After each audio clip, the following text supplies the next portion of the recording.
Students, आज हम करने वाले हैं 7th क्लास का चैप्टर 1 दैट इज 3 क्वेश्चंस। क्या समझ में आ रहा है चैप्टर के नेम से?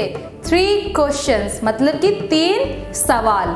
नाउ 3 सवाल या फिर 3 क्वेश्चन में क्या समझ में आ रहा है कि शायद हम यहाँ पे 3 क्वेश्चन के बारे में पढ़ने वाले हैं। नाउ 3 क्वेश्चन कौन पूछ रहा है या फिर उसका आंसर कौन दे रहा है, इन सभी के बारे में जानेंगे और ये भी देखेंगे कि इस पूरे चैप्टर में हमें क्या समझ में आ रहा है। ठीक है, चलिए स्टार्ट करते हैं chapter. The thought came to a certain king that he would never fail if he knew 3 things.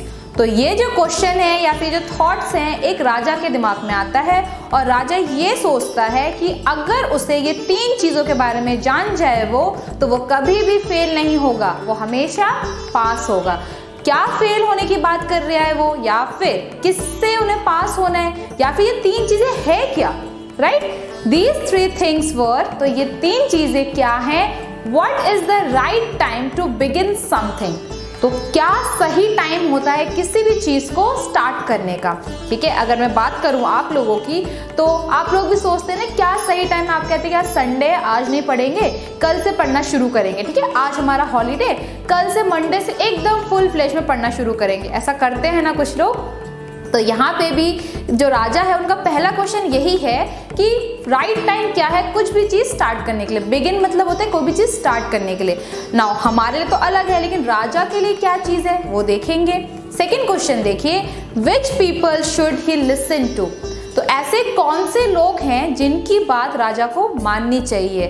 ठीक है, अब आपसे अगर पूछे तो आपको किसकी बात माननी चाहिए? पेरेंट्स की बात माननी चाहिए, है ना, मम्मी पापा की बात माननी चाहिए, अपने जो आपसे जो बड़े हैं उनकी बात माननी चाहिए, अपने टीचर्स की बात माननी चाहिए। Right, what is the most important thing for him to do, और तीसरा क्वेश्चन ये पूछता है कि ऐसा कौन से इम्पॉर्टेंट चीज़ें हैं जो उनको करना चाहिए।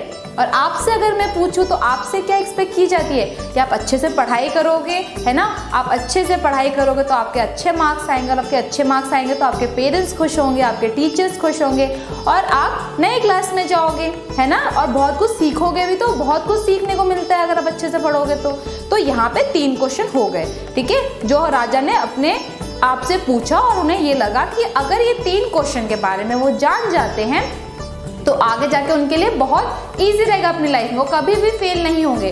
तो आप देखेंगे कि स्टोरी के स्टार्टिंग में ही राजा ने 3 क्वेश्चन पूछ दिए। ठीक है, अब इसके जो आंसर्स है वो कौन देगा, राजा को कहाँ से इसके आंसर्स मिलेंगे वो हम देखेंगे। तो नेक्स्ट पैराग्राफ में देखिए, the king therefore sent messengers throughout his kingdom promising a large sum of money to anyone he would answer these 3 questions. So जो किंग है वो अपने मैसेंजर्स को भेजते हैं अपने किंगडम में। मैसेंजर्स कौन होते हैं? जो मैसेज लेके जाते हैं एक इंसान से दूसरे इंसान तक मैसेज लेके जाते हैं, या फिर जो राजा के हेल्पर्स है, जो उसके दरबारी लोग हैं, जो मंत्री है, जो उसके आसपास जो लोग हैं, वही लोग जाते हैं राजा के ये सारे क्वेश्चंस लेके और ये बोलते हैं कि राजा का ये जो क्वेश्चन है जो भी आंसर दे देगा उसको बहुत सारा पैसा मिलेगा। ठीक है, उन्होंने प्रॉमिस किया ना कि लार्ज सम ऑफ मनी, मतलब बहुत सारा वो पैसा देंगे उसी इंसान को जो इन तीनों क्वेश्चन के आंसर्स उनको देंगे। अब देखो क्या होता है, Many wise men came to the king. अब बहुत सारे वाइस मैन किंग के पास आते हैं। वाइस मैन कौन होते हैं? वाइस मैन वो होते हैं जो बहुत समझदार होते हैं, बहुत स्मार्ट होते हैं, बहुत अच्छे से समझदारी से सोच समझ के काम करते हैं। ठीक है, अपनी लाइफ को आगे बढ़ाते हैं। तो बहुत सारे वाइस मैन आते हैं। क्यों आते हैं? जनरली उन्होंने लालच भी तो दिया किंग ने कि मैं बहुत सारा पैसा दूंगा, तो बहुत सारे लोग भी आते हैं। But they all answer his questions differently, लेकिन जो भी लोग आते हैं सबके आंसर्स जो होते हैं वो डिफरेंट होते हैं, सबके अलग अलग क्वेश्चंस होते हैं, अलग अलग आंसर्स होते हैं। नाउ अगर मैं आपसे पूछूं कि आपके हॉबीज क्या है या आपके फेवरेट सब्जेक्ट्स क्या है, तो सबके डिफरेंट डिफरेंट होते हैं ना। कोई कहेगा नहीं मेरा तो इंग्लिश फेवरेट है, कोई कहेगा नहीं मेरा मैथ्स है, तो सबके डिफरेंट डिफरेंट होते हैं। वैसे ही सबके आंसर्स भी डिफरेंट थे। In reply to the first question, अब देखिए रिप्लाई मतलब होता है कोई भी आप किसी से क्वेश्चन पूछते हैं उसका जवाब देते हैं, कोई भी आंसर या फिर जवाब। ठीक है, तो in reply to the first question, first question उन्होंने पूछा था, फर्स्ट क्वेश्चन जब उन्होंने पूछा था उनका आंसर देने पर कुछ लोग ये बोलते हैं, some said that the king must prepare a time table and then follow it strictly. तो कुछ तो ये कहते हैं कि राजा को एक टाइम टेबल बनाना चाहिए और उसको अच्छे से फॉलो करना चाहिए। टाइम टेबल क्या होता है? आप स्कूल जाते हो ना, तो आप टाइम से उठते हो, ठीक है, टाइम से ब्रेकफास्ट करते हो, फिर आप स्कूल जाते हो। अब स्कूल जब आप जाते हैं, आपको पता है कि टाइम से आपको प्रे करना होता है, फिर टाइम टू टाइम आपकी क्लासेस होती है, इंग्लिश होता है, मैथ्स होता है, अलग अलग टाइम टेबल में आप जाते हो, फिर आप वापस घर आते हो, फिर आप सोते हो, खाना खाते हो, फिर उठ के खेलते हो, फिर पढ़ाई करने बैठते हो। टाइम टेबल में चलते हैं सब लोग। वैसे ही कुछ लोगों ने बोला कि राजा अगर टाइम टेबल बनाते हैं और उसके हिसाब से अगर चलेंगे तो सब कुछ सही होगा, सही टाइम से। नेक्स्ट लाइन में देखिए यही कह रहे हैं, only in this way they said could he do everything at its proper time. और अगर राजा ने सारे काम टाइम टेबल ही किया तो सारा काम टाइम से कंप्लीट भी हो जाएगा। Others said that it was impossible to decide in advance the right time for doing something।